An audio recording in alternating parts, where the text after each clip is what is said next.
BNP ও জামাতকে নিয়ে যে বিপজ্জনক খেলা খেলছে র, আমরা ভারতীয় গোয়েন্দা সংস্থা রকে বোঝাচ্ছি। গোপন বিষয় উঠে এসেছে, সেটা আমি হুবহু আপনাদের সামনে তুলে ধরছি। বাংলাদেশকে গভীর সংকটে পড়তে চলেছে বা ভারতের এই সব বিষয়ে সিদ্ধান্ত নেওয়ার পিছনে ঠিক কোন কোন কারণ লুকিয়ে আছে, সবকিছুই আলোচনা করব আজকের এই ভিডিওতে। ভারত কিভাবে ভারত থাকে, ভারতের মানচিত্র আমরা বাংলাদেশের মানুষ পাল্টে দেব, এই সক্ষমতা আমাদের আছে। আমরা যদি পাকিস্তানের মতো একটা দেশকে পিটা স্বাধীন করতে পারি, যে পাকিস্তানকে ভারত ভয় পায়, তো ভারত বোঝে না বাংলাদেশের মানুষ কি জিনিস। একটা তীরে দুইটা পাখি শিকার করে ফেলছেন ডক্টর মোহাম্মদ ইউনূস। সেখানে বেশ কিছু গুরুত্বপূর্ণ নির্দেশনা আসছে। সবচেয়ে গুরুত্বপূর্ণ আমার কাছে মনে হয়েছে এটা, যেটা সম্মানিত দর্শক, আসসালামু আলাইকুম। নতুন একটা নিউজ ভিডিওতে আপনাদের জানাচ্ছি স্বাগতম। এইমাত্র পাওয়া তাজা এবং গরম খবর। প্রিয় দর্শক বন্ধুরা, আজকের এই ভিডিওতে আপনারা দেখতে চলেছেন ভারত কিন্তু ভালোভাবেই মাইনকার চিপাত পড়ে গিয়েছে, এমনটা জানিয়েছে কিন্তু গণমাধ্যম। সেই সাথে আজকের এই ভিডিও আপনারা দেখতে পারবেন মোহাম্মদ ডক্টর ইউনূস এ কেমন খেলা দেখাচ্ছে। তাহলে কি সত্যি ভারত এবার ভালোভাবে বিপদে পড়তে চলেছে? আজকের এই ভিডিওতে আপনারা বিস্তারিতের মাধ্যমে সব কিছু দেখতে পারবেন। সেই সাথে দেখতে পারবেন গোলাম মোল্লা রনি সাহেব কিন্তু শেখ হাসিনাকে নিয়ে চাঞ্চল্যকর কিছু তথ্য জানিয়েছে।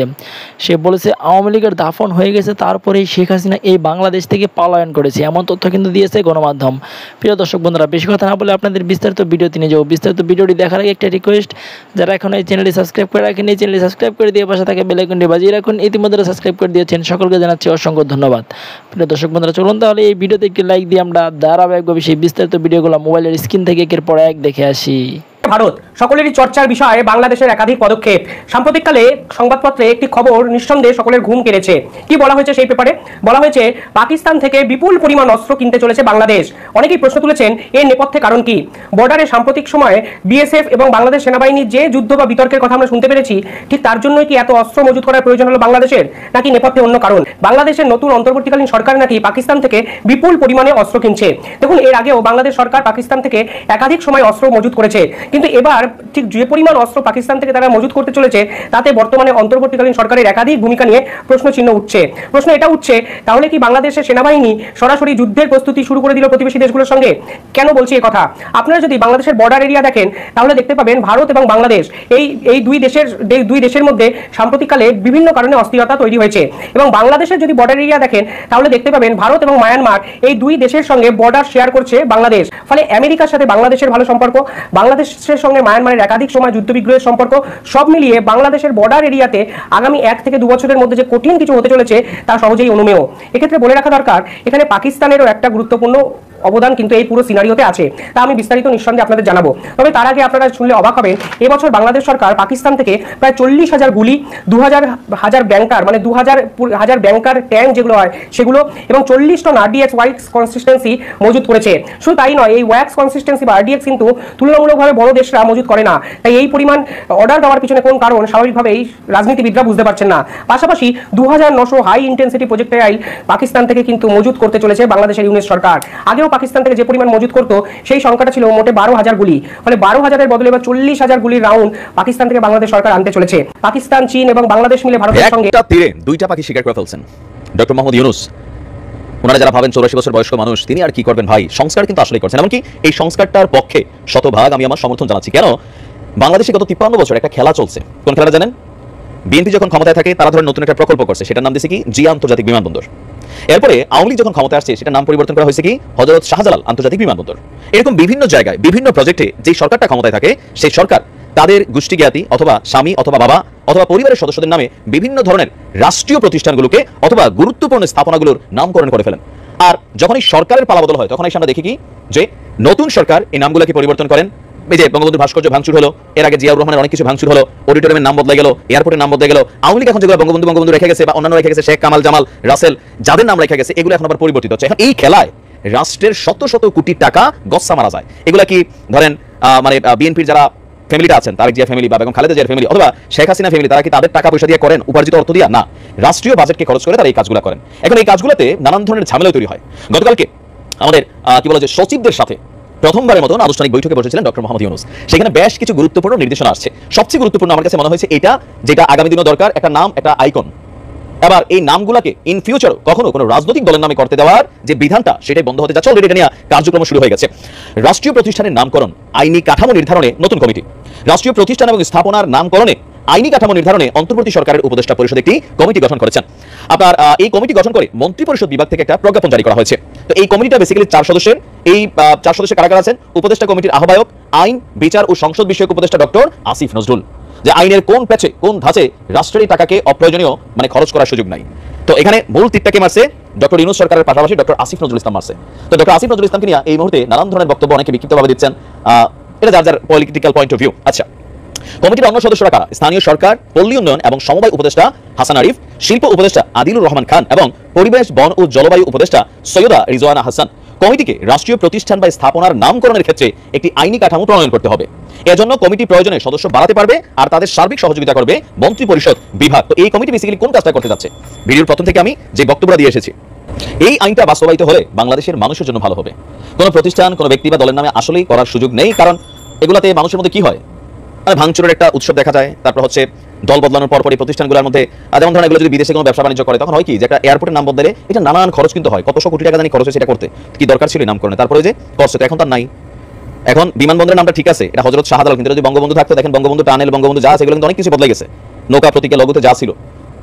তো এটা খুবই সুন্দর একটা সিদ্ধান্ত হতে যাচ্ছে। আর ডক্টর আসিফ নজরুল ইসলাম তিনি যে কাজটা করেছেন, মোটামুটি এক ঢিলে 2টা পাখি শিকার করে ফেলেছেন। ভারত কিভাবে ভারত থাকে, ভারতের মানচিত্র আমরা বাংলাদেশের মানুষ পাল্টিয়ে দেবো, এই সক্ষমতা আমাদের আছে। আমরা যদি পাকিস্তানের মতো একটা দেশকে পিটা স্বাধীন করতে পারি, যে পাকিস্তানকে ভারত ভয় পায়, তো ভারত বোঝে না বাংলাদেশের মানুষ কি জিনিস। তো আমাদের সাথে লাগতে আইস না। ভারত কি স্পষ্ট ভাষায় ভারতের নাগরিককে আমি সম্মান করি। ভারতের বাঙালি যে রাজ্যগুলো আছে, আসাম বলেন, ত্রিপুরা বলেন, তারপর হচ্ছে আমাদের কলকাতা, আমরা এদেরকে রেসপেক্ট করি, সম্মান করি। কিন্তু আমাদের দেশের অস্থিতিশীল পরিস্থিতি যদি কোনোভাবেই ভারত তৈরি করে, আমরা কিন্তু মানচিত্র থেকে ভারত বলে একটা দেশ আছে মনে করবো না, আমরা ইউরোপ আমেরিকার কাছে চলে যাবো। এবং তাদের সাথে অলরেডি আমাদের একটা সুসম্পর্ক হয়ে গেছে। আপনি দেখছেন ইভেন গত কিছু আগে 1000 কোটি টাকার মতো আমাদের বন্যাত্মদের জন্য ইউরোপ আমেরিকারা সহযোগিতা করেছে। তো এই জায়গাটা থেকে আমরা সবসময় বলি, ভারত কখনোই আমাদের বন্ধু ছিল না। যদি ভবিষ্যতে বন্ধু হতে চাই, আসো আমরা হাত মিলাই, আমাদের সাথে কাজ করো, আমাদের উপকার করো, আমাদের ক্ষতি করবা, আমরা তোমাদের বিরুদ্ধে ব্যবস্থা নিব। ভারত যদি চিন্তা করে যে আমাদের দেশের সাথে ষড়যন্ত্র করবে, আমাদের দেশ থেকে নিবে, আর দেওয়ার সময় আপনার পানি দিবে, তারপর হচ্ছে আমাদের দেশ ভাষা দিবে, আমাদের দেশ নিয়ে ষড়যন্ত্র করবে, তাহলে ভারত কি স্পষ্ট ভাষায় বলতে চাই, ভারতকে আমাদের নাই করে দিতে 1 মাস সময় লাগবে না। বাংলার মানুষ যদি খেপে, পশ্চিমবঙ্গ আমাদের সাথে আছে, 7 স্টার যে 7টা অঙ্গরাজ্য আছে এগুলো আমাদের সাথে আছে। একবার যদি আমরা আপনাদের বিরুদ্ধে অবস্থান নেই, তাহলে ভারত বাংলাদেশে কোনোভাবে আর এর বিকল্প কোনো অস্তিত্ব খুঁজে পাবে না।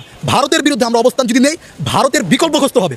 ভারত না রাশিয়ার থেকে সাহায্য পাবে, না নেপাল থেকে সাহায্য পাবে, না পাকিস্তান থেকে সাহায্য পাবে, না চায়না থেকে সাহায্য পাবে। 4 দিয়ে কিন্তু কামান দিয়ে ভারতকে আমরা নাই করে দিতে পারবো, সেই সক্ষমতা আমাদের আছে। ভারতকে আমরা উদ্দেশ্য করে, ভারতের উদ্দেশ্যে বলবো, আমাদের সাথে ভালো সম্পর্ক রাখতে হলে, আমাদের দেশের মানুষের সাথে ভালো সম্পর্ক রাখতে হলে আমাদের সাথে ভালো ব্যবহার করুন। আমাদের দেশকে আপনি ক্ষতির মুখে ফেলবেন, আমরা ভারতকে ক্ষতির মুখে ফেলবো। ভারতের যে 7 স্টার আছে এটাকে আমরা হুমকির মুখে ফেলে দিব। ভারত কিভাবে ভারত থাকে, ভারতের মানচিত্র আমরা বাংলাদেশের মানুষ পাল্টিয়ে দেবো। শেখ হাসিনা পালিয়ে গিয়েছেন, এটাই এখন সবচেয়ে জনপ্রিয় স্লোগান।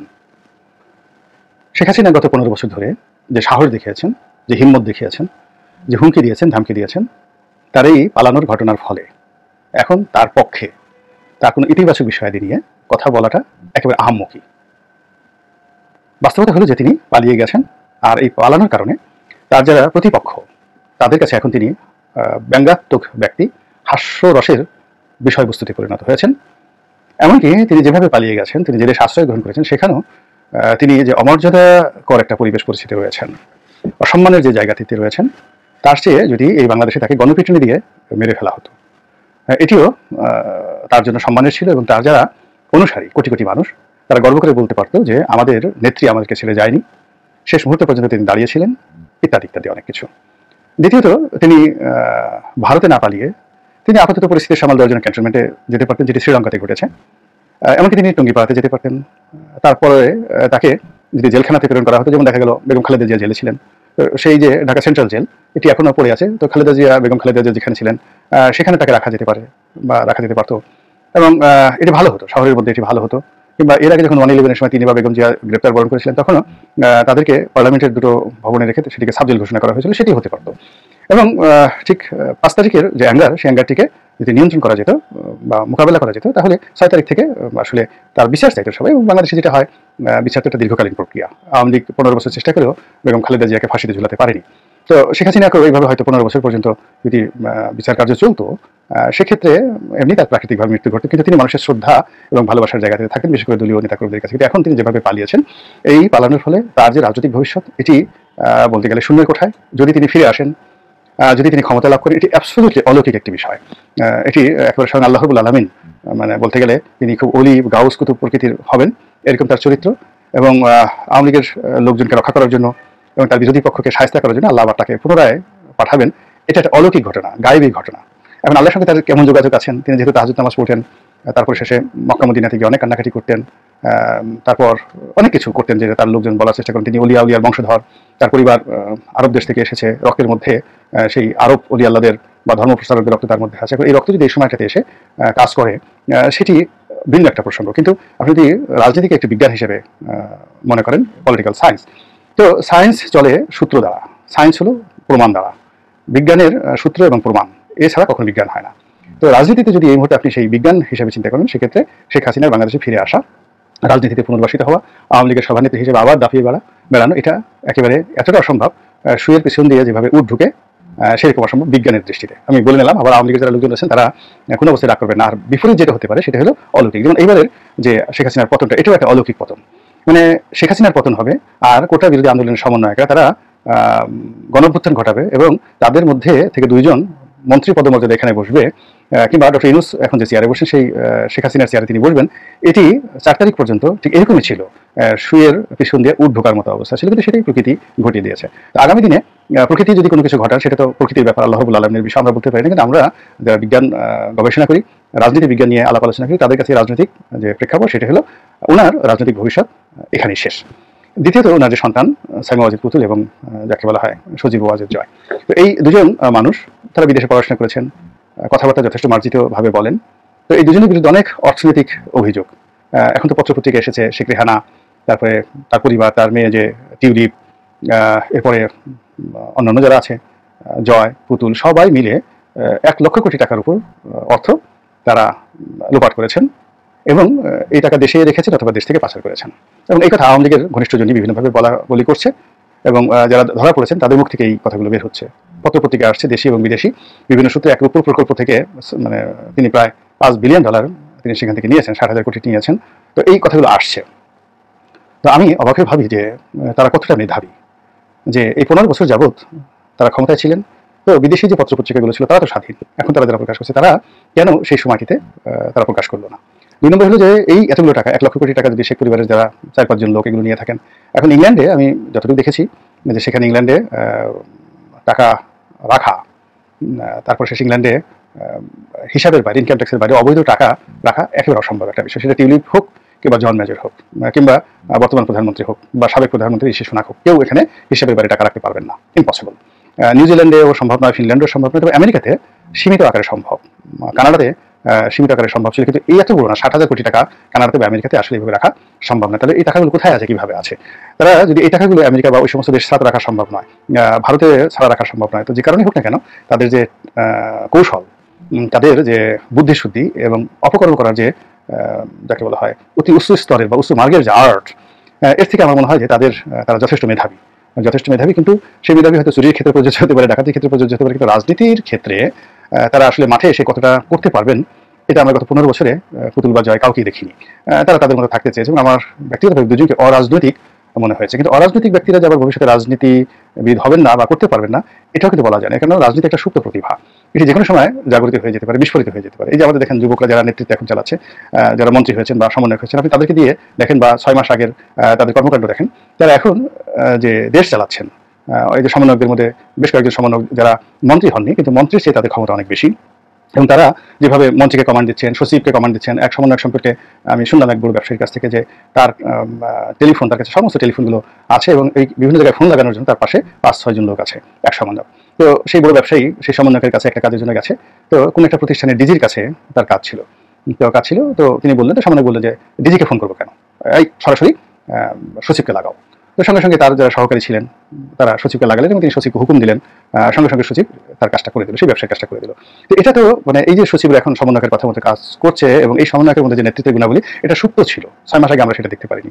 আবার এই যে সচিবরা যেভাবে কমান্ড ফলো করছে তাদের, এটা কিন্তু অনেক মন্ত্রীর হুকুমও সচিবরা সাধারণত পালন করেন। এখন সচিবদের মধ্যে নতুন সমন্বয়কদের ব্যাপারে একটা ভয় দেখা দিয়েছে। তো এই যে সুপ্ত ভয় আর সুপ্ত নেতৃত্ব, এটা যে কোনো সময় জাগ্রত হতে পারে। তো সেক্ষেত্রে জয় এবং পুতুলের মধ্যে যে যোগ্যতাগুলো যে আছে, এগুলো যদি ঘুমন্ত থাকে, এটা যে কোনো সময় জাগ্রত হতে পারে। এবং তার বাস্তব প্রমাণ রাহুল গান্ধী।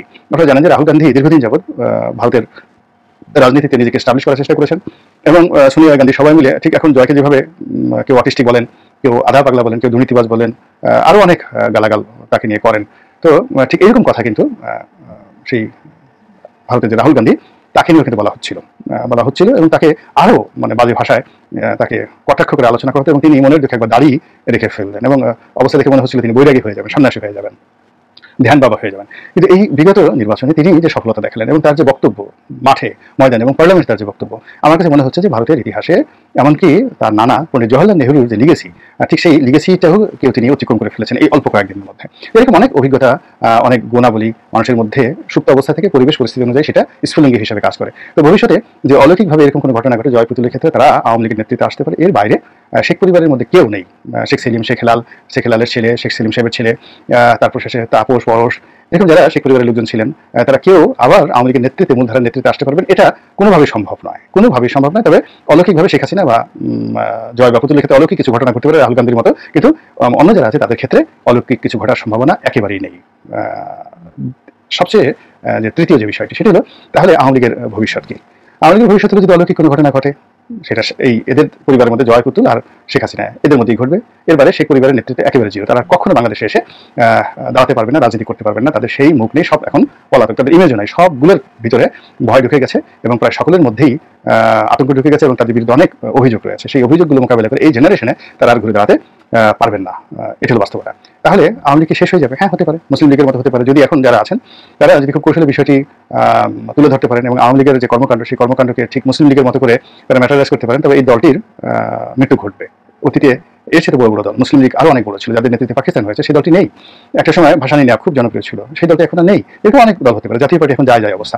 তো আওয়ামী লীগ যদি শেষ হয়ে যায়, এটা অস্বাভাবিক কিছু না। আবার যদি আওয়ামী লীগ রিভাইভ করে, সেটাও অসম্ভব কিছু না। এর কারণ হলো প্রচুর জনপ্রিয়তা আছে। যদি আওয়ামী লীগের মধ্যে ওরকম কোনো কারিশমেটিক নেতা তৈরি হয়ে যায় এবং শেখ পরিবার বাইরে যদি আওয়ামী লীগের প্রেসিডেন্ট, সেক্রেটারি থেকে শুরু করে ভালো ভালো মানুষগুলো এই নেতাকর্মীদেরকে সংগঠন করেন এবং যেভাবে করেন না কেন, নট লেস দ্যান 20 ইয়ার্স, 20 বছরের আগে এই দলটি আবার ক্ষমতায় আসবে, মূলধারা রাজনীতিতে আসবে, এটা রাজনীতির বিজ্ঞান বলে না। তো এখন যারা আছেন তারা এই 20 বছর ধরে এই দলটির পিছনে লেগে থেকে তাকে এগিয়ে নিয়ে যাবেন কিনা, এগিয়ে নেওয়ার মতো তাদের সেই ধৈর্য আছে কিনা, সহ্য আছে কিনা, সাহস আছে কিনা, শক্তি আছে কিনা, নেতৃত্ব আছে কিনা, এটা আমি বলতে পারি না। সময়। প্রিয় দেশবাসী, শুরু থেকে শেষ পর্যন্ত যারা এই ভিডিওটি দেখেছেন সকলকে জানাই অসংখ্য ধন্যবাদ। যারা এরকম নিউজ ভিডিও পেতে পছন্দ করেন তারা অবশ্যই এই চ্যানেলটি সাবস্ক্রাইব করে পাশে থাকা বেল আইকনটি বাজিয়ে দিবেন। যারা এখন এই ভিডিওটি শেয়ার করেননি, এই ভিডিওটি দ্রুত শেয়ার করে সকলকে দেখার সুযোগ করে দিন। আজকের মতন এই পর্যন্ত, দেখা হচ্ছে পরবর্তী কোনো ভিডিও নিয়ে ইনশাল্লাহ।